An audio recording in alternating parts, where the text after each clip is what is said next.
नमस्कार, मेरा नाम सिद्धार्थ शुक्ला है और आप देखना शुरू कर चुके हैं स्पाइस न्यूज भारत। यह है हमारा सेगमेंट जिसमें देते हैं आपको दिन भर की 5 बड़ी खबरों की जानकारी और अपडेट्स जो दिन भर बनी रही नेशनल मीडिया का हिस्सा। सबसे पहली खबर है असम से, जहां प्रधानमंत्री नरेंद्र मोदी आज असम के दौरे पर हैं। यहां उन्होंने असम को AIIMS गुवाहाटी समेत 14,300 करोड़ रुपए की परियोजनाओं की सौगात दी। कार्यक्रम को संबोधित करते हुए प्रधानमंत्री ने कांग्रेस पर निशाना भी साधा। उन्होंने कहा कि दशकों तक देश में राज करने वाले लोग कहते थे उन्हें क्रेडिट नहीं मिलता।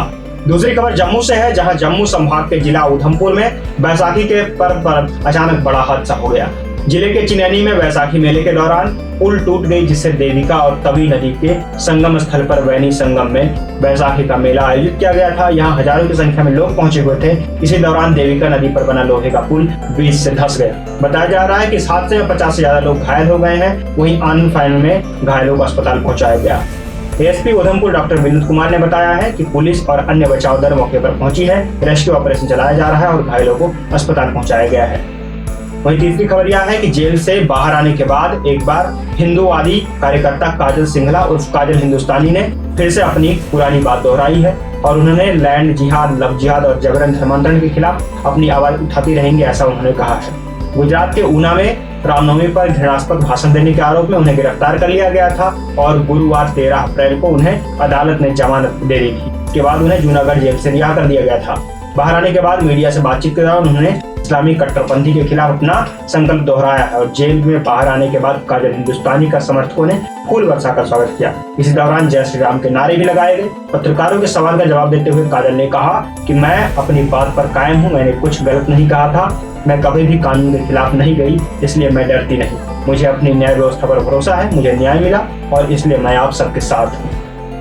चौथी खबर उत्तर प्रदेश के प्रयागराज से है, जहां उत्तर प्रदेश के झांसी में जब गुरुवार 13 अप्रैल को माफिया अतीक अहमद का बेटे असद अहमद और शूटर गुलाम का एनकाउंटर हुआ था, उस वक्त असद के साथ साथ गुलाम की भी मौत हुई थी। असद की मौत का अतीक अहमद को बड़ा दुख है। मीडिया रिपोर्ट्स के मुताबिक कल प्रयागराज में असद को दफनाया जाएगा। पर असद के साथ मारे गए शूटर गुलाम का क्या हुआ, उसके लाश के साथ क्या किया जाएगा, क्योंकि गुलाम की अम्मी खुशनुदा ने और उसके बड़े भाई राहिल ने उसकी बॉडी, उसका शव लेने से इनकार कर दिया है। प्रयागराज में न्यूज एजेंसी ANI से बातचीत करते हुए शूटर गुलाम की अम्मी खुशनुदा ने कहा है कि UP STF ने गलत नहीं किया। उन्होंने कहा कि गलत काम का नतीजा गलत ही होता है। उसने जो किया उसका नतीजा पूरा परिवार भुगत रहा है। आप खुद ही सुनिए कि क्या कहा गुलाम की मां ने गुलाम के बारे में। क्या पोजीशन है आप लोग? सब जितने गंदा काम करने वाले हैं सबको जिंदगी भर को याद आ जाएगा। नहीं, बहुत से लोग कह भी रहे हैं कि ये जो दगा किया गया, फेक एनकाउंटर किया गया, गलत किया गया।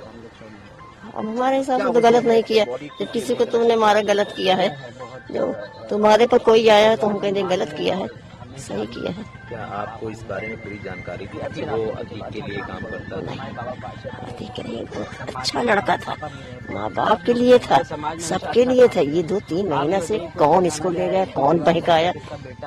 अच्छा, आपने कहा था कि आप बॉडी नहीं रिसीव करेंगे, क्या अभी उनकी बॉडी वहाँ से रिसीव की जाएगी कि नहीं? हम हमारे पास हम नहीं। अभी उन्होंने बताया कि कैंसिल भी पता चलता है कि उनकी पत्नी जो है वो जा रही है बॉडी को रिसीव। हाँ, उसकी पत्नी का हक है ना, हम उनको मना भी नहीं कर सकते क्योंकि उसकी पत्नी है, वो हमसे अलग भी है। वो ले आ सकती है तो हम उनको रोक भी नहीं सकते, लेकिन हम अपनी जिम्मेदारी ले रहे हैं कि हम नहीं लेंगे, हम नहीं लेंगे। इसके बारे में कोई कभी भी भनक लगी ऐसा कि वो लोगों से मिलता है? नहीं, ये हम बाहर निकलते थे कभी नहीं। बस ये इतना कि दरवाजा के पास कोई आया, खड़ा हुआ बोल लिया, जैसे उस दिन मीडिया वाले सब दरवाजे के पास बोले हैं, बस वैसे ही बोल लेते थे। कभी हम बाहर निकलते नहीं कि हम बाहर की खबर लें।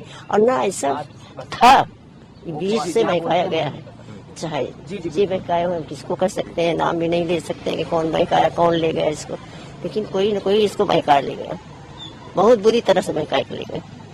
इसकी जिंदगी के साथ खेल खेल दिया और हमारी जिंदगी तो बर्बाद हो गई। बता दें कि गुलाम के भाई राहिल ने भी एनकाउंटर को जायज ठहराया है। राहिल ने कहा था कि गुलाम ने बहुत जघन्य अपराध किए हैं, इसका हम सब समर्थन नहीं करते हैं। गुलाम के बड़े भाई ने कहा था कि मेरी मां और हमारे परिवार ने फैसला किया है कि हम गुलाम के जनाजे में भी शिरकत नहीं करेंगे। बता दें कि इससे पहले गुलाम के मकान और दुकान पर प्रयागराज विकास प्राधिकरण के बुलडोजर की कार्रवाई हुई थी। उस दौरान भी गुलाम के भाई ने मीडिया से कहा था कि उसने बहुत गलत किया है। यूपी पुलिस यदि उनका एनकाउंटर करती है तो हम ना तो उनका चेहरा देखेंगे ना ही उनकी लाश लेंगे। और आखिरकार वही हुआ। पांचवी खबर भी उत्तर प्रदेश से जुड़ी है और पांचवी खबर भी असद अहमद के एनकाउंटर से जुड़ी हुई है। उमेश पाल मर्डर केस में उत्तर प्रदेश पुलिस द्वारा दायर की गई चार्जशीट में अब माफिया अतीक अहमद को लेकर एक बड़ा खुलासा हुआ है। इस चार्जशीट में अतीक के बयान के हवाले से कहा गया है कि उसके पाकिस्तान में बैठे आतंकी संगठनों से भी संपर्क है। चार्जशीट में अतीक के हवाले से कहा गया है कि मेरे पास हथियारों की कमी नहीं है, क्योंकि मेरे पास पाकिस्तान के ISI और आतंकी संगठन लश्कर-ए-तैयबा का सीधा कनेक्शन है। वह हमें पंजाब बॉर्डर पर ड्रोन के जरिए हथियार पहुंचाते हैं और हम लोकल कनेक्शन से उन्हें वहां से उठा लेते हैं। जम्मू कश्मीर से आतंकी भी ऐसे हथियारों का जखीरा लेते हैं। अगर आप मुझे अपने साथ वहां लेकर जाओगे तो मैं घटना में प्रयोग हथियार व बारूद बम बरामद करने में आपकी मदद कर सकता हूँ। चार्जशीट के अनुसार पूछताछ में अशरफ अहमद ने भी कहा है कि हथियार और कारतूस जिस जगह पर रखे हैं इसका पता वह जेल में बैठकर नहीं दे सकते हैं। उसे केवल कुछ ठिकानों की जानकारी है। ये ठिकाने खेत में बने फार्म हाउस जैसे हैं, इसलिए वहां जाकर ही बताया जा सकता है कि हथियार कहाँ है। जैसा कि सबको पता है कि अतीक के आतंकी संगठनों के कनेक्शन का खुलासा मीडिया में असद अहमद के एनकाउंटर के बाद हुआ है। यूपी पुलिस की STF ने झांसी में अतीक अहमद के बेटे का एनकाउंटर किया था। उसके साथ शूटर गुलाम का भी एनकाउंटर हुआ था।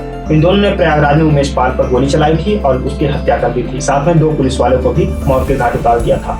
दोनों के ऊपर 5 लाख रुपए का इनाम घोषित था। इनमें एनकाउंटर के बाद अतीक के आतंकी संगठन का खुलासा हुआ है। घटना से एक दिन पहले प्रयागराज कोर्ट ने अतीक और उसके भाई को 14 दिन की न्यायिक हिरासत में भेज दिया था। यह तो रहा दिन भर की 5 बड़ी खबर जो बनी रही दिन भर नेशनल मीडिया का हिस्सा। देश और दुनिया की दूसरी खबरों को जानने के लिए भी जुड़े रहिए हमारे साथ और देखते रहिए स्पाइस न्यूज भारत।